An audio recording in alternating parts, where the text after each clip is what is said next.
We're trying to keep our ear to the ground and Yep. let appraisers know as soon as we hear about it and let them know what they need to be doing.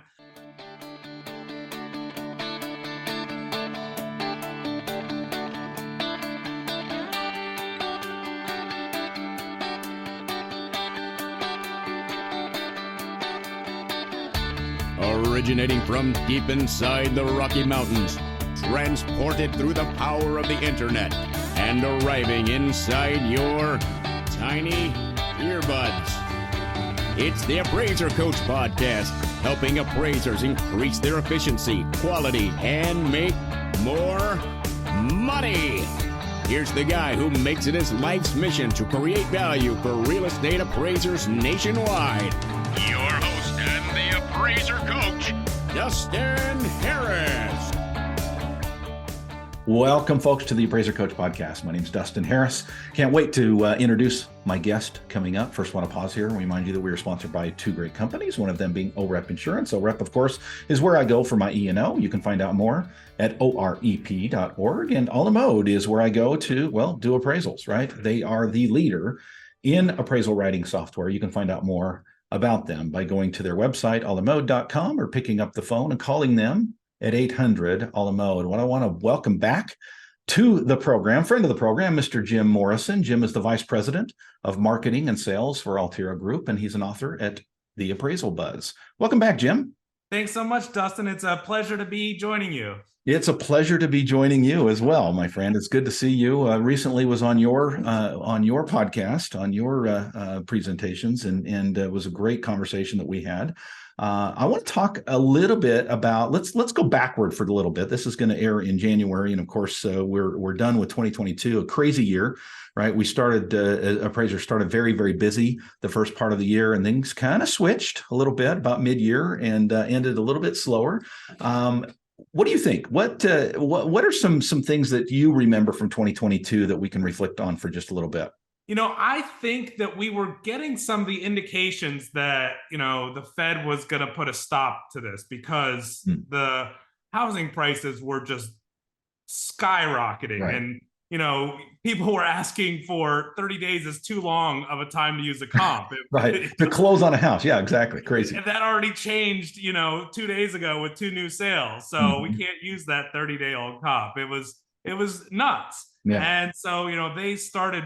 And it was understandable when the interest rates were so low. It was, that was the time to do it. But I think probably even maybe a little too late, they started to ramp up the interest rates very quickly. I think it's one of the quickest. It's definitely the quickest it's ever been in my lifetime. I know my dad always tells me about the house he bought that had 18.5% interest rate. It must have been the late 80s, right? Yeah, exactly. Yeah.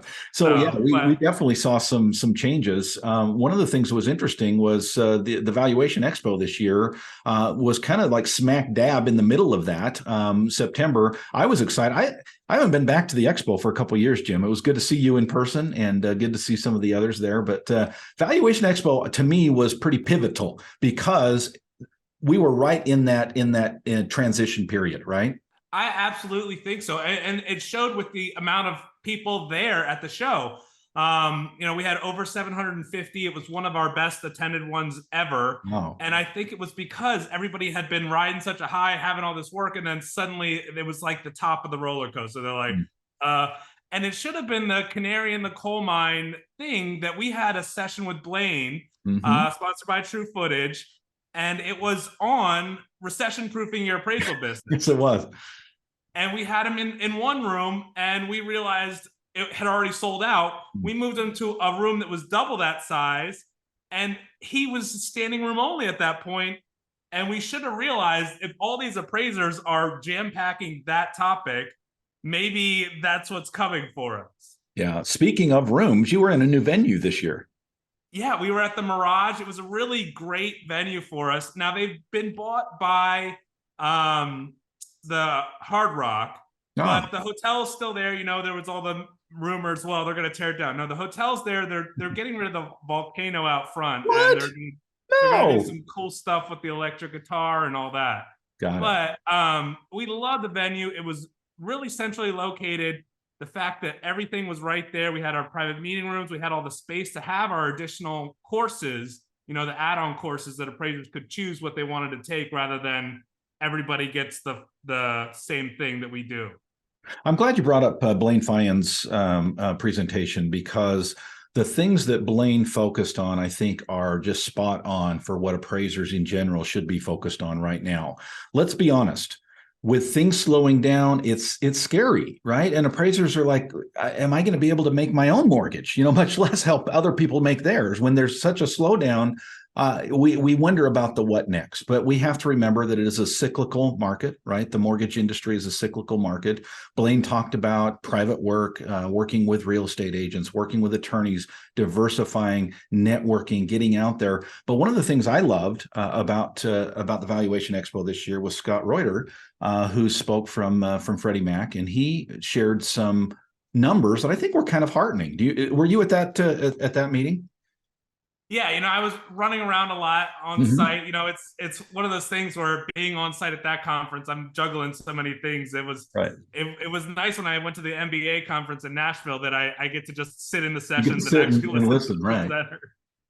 But yeah, I think that what Scott was talking about was that the numbers, while they're different than, you know, 2020 and 2021, and the recency bias behind that, they're not that different from what they were before the pandemic. Yeah, he gave real numbers. I don't have them in front of me, but I just remember it being pretty enlightening. In fact, I actually went back up to my hotel room after he spoke, and I did a Facebook Live with my group, the All-Star team, and just kind of reiterated the numbers at that point, because to me it was very enlightening, but it was also encouraging, because when you look at the numbers, at least in September of 2022 compared to September of 2019, which, as Scott pointed out, was really the last quote unquote normal year that we had as appraisers, they're really similar. Yeah, absolutely. And we actually had another session, the market boom or bust. And that was with Ernie Durbin, Sean Telford, Lee Trice, Tobias Peter, and John Dingman. And when we set up that debate style session, that was at the end of 2021. And we were saying, like, where's this going to go? Because it's already ramping up. And then, but by the time we got closer to it, it was time to, you know, talk about it. We couldn't really talk about it still booming anymore because it had kind of made that turn. So we had to convert that to a debate whether we were going to have, you know, explosion crash or whether it was going to be a slow leak. And I think what most people decided that it was probably going to be a slow leak, that they don't see a huge crash coming from it. Yeah, I think a lot of people, and that was kind of the buzz in the hallways and just talking, even in the sessions, that in general, we're not going to see a repeat of 2008, 2009, 2010. Certainly, there's going to be a correction. Certainly, there's we see that already, right? We see the interest rates rising, but I think that, what's interesting, Jim, is just looking at numbers. The Mortgage Brokers Association, even though we're kind of right around the 7% range, if you go out there to get a loan right now, they're predicting that that's going to drop maybe a point and a half by the end of the year. So even though 5.5% is more than 3%, right? We all, as consumers, we make decisions based on our psychology, right? And if our psychology is, holy smokes, 7% is so much, right? Which, if you think about it, really isn't. I bought my first home in 1996, and I think it was 7.25.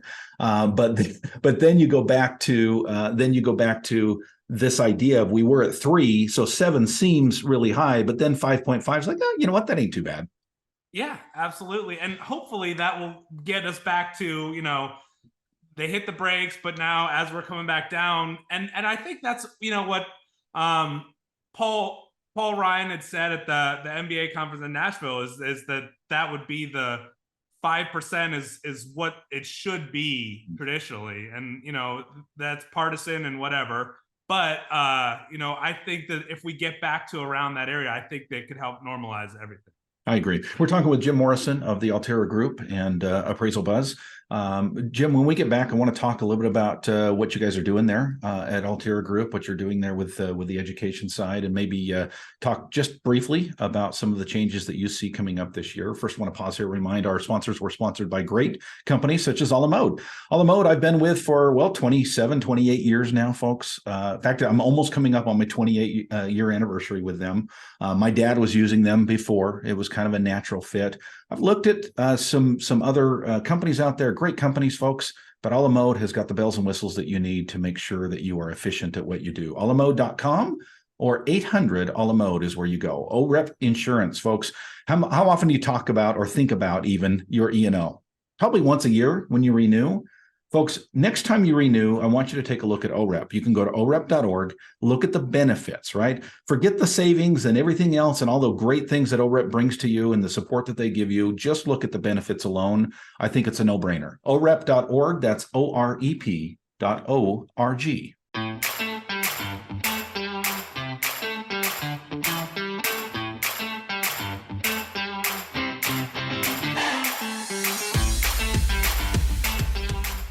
Welcome back to the program. We are talking with my good friend, Mr. Jim Morrison. Welcome back, Jim.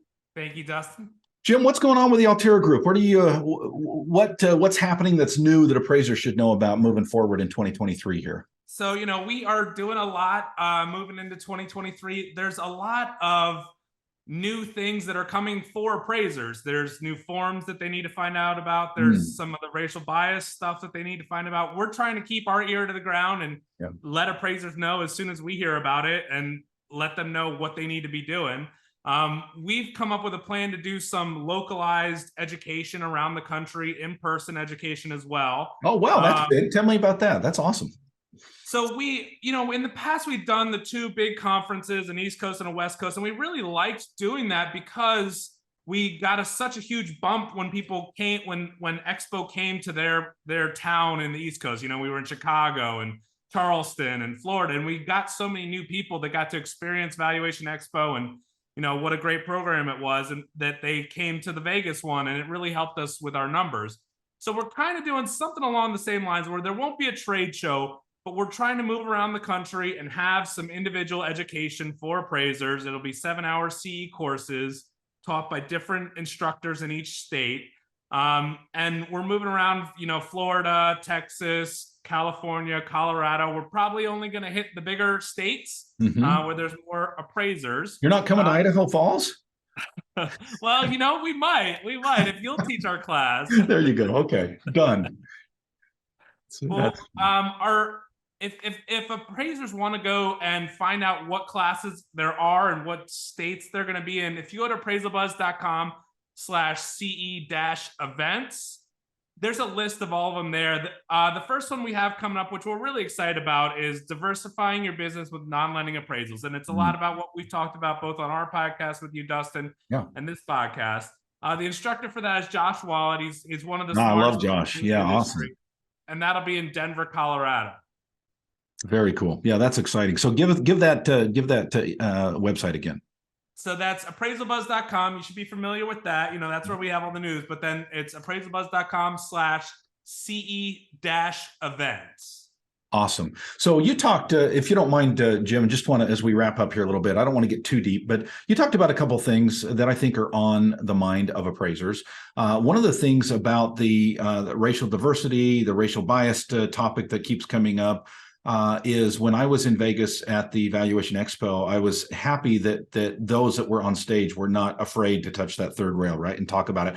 And one of the things that I came away from at those sessions was we need to be, as appraisers, careful about the language that we're using. We used to use things like superior neighborhood, inferior neighborhood, things like this that we all know what they mean, right, as appraisers, and we don't mean any harm by them, but that doesn't matter.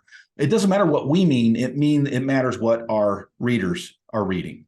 Absolutely. And, I think one of the things that appraisers should be just cognizant of is something that doesn't mean anything to you may have a different meaning to someone else, and it may, turn them off. And if it doesn't matter to you how it's phrased, whether it's, primary bedroom or master bedroom, then why are you pushing back on it? Right. If it means the same thing to you, it shouldn't matter. Right. Yeah, exactly. Yeah. And I think that's such great information, such great education there, Jim, is, in the end, we can dig our heels in and we can say, well, that's not what I meant. Doesn't matter, right? It doesn't matter what you meant. It's a matter how it's perceived. New forms. You mentioned new forms, and of course we use that. The listeners can't see me right now, but air quotes, new forms, because they're not really forms. But Fannie Mae is coming up with a system, an online system, as you will, to be able to create appraisal reports. What do we know about that and timeline, and where do you think that's going, Jim? I don't know the actual timeline for it, but I know that it is coming in 2023. And it is going to be a departure from the form. It's going to be more of a, work your way through it. It's not going to be a check mark on a piece of paper. It's going to be all more cloud-based. It should make it easier, but it is going to be a technological jump for everybody. For sure. All right, Jim, as we wrap up here, maybe this is too premature to ask this, but what do we know about Valuation Expo in 2023? Anything yet? Well, we're really excited to be back at the Mirage. Good. We're going to be a little bit earlier, August 7th through 9th. Okay. So it'll be right at the end of the summer. Hopefully we'll get the cycle will come back in the spring for everybody, and we'll be riding off the summer sessions. But we really liked some of the things that we did at the last year, and we want to keep that. And that's the choose your own adventure with the education, having multiple options where you can pick and add whatever CE you want. We have the same floor plan, the private meeting rooms, a lot of that stuff that came with the Mirage. So we're really excited about it and hoping for an even better turnout next year. It was a great venue. If anybody is considering a conference this year, I would highly recommend the Val Expo, especially being at the Mirage, right there on the Strip. It was 108 degrees one day, but that's all right. They have nice air conditioning and lots of stuff to do indoors. Jim Morrison of the Allterra Group and Appraisal Buzz, thank you for being on. One more time, that website, if people are interested in the kind of the road shows where you're going across the country. So that's appraisalbuzz.com/CE-events or valuationexpo.com if you just want to sign up for Valuation Expo for the big show. Thank you, Jim. Thank you, Dustin. I really appreciate it. You've been listening to the Appraiser Coach podcast with Dustin Harris. If you like what you hear, please give us a 5-star rating and post a short review on iTunes. For more in-depth insider information on how you can make more money as a real estate appraiser, visit theappraisercoach.com and sign up for the All-Star team today. Thanks for joining us. And now, get out there and create some value.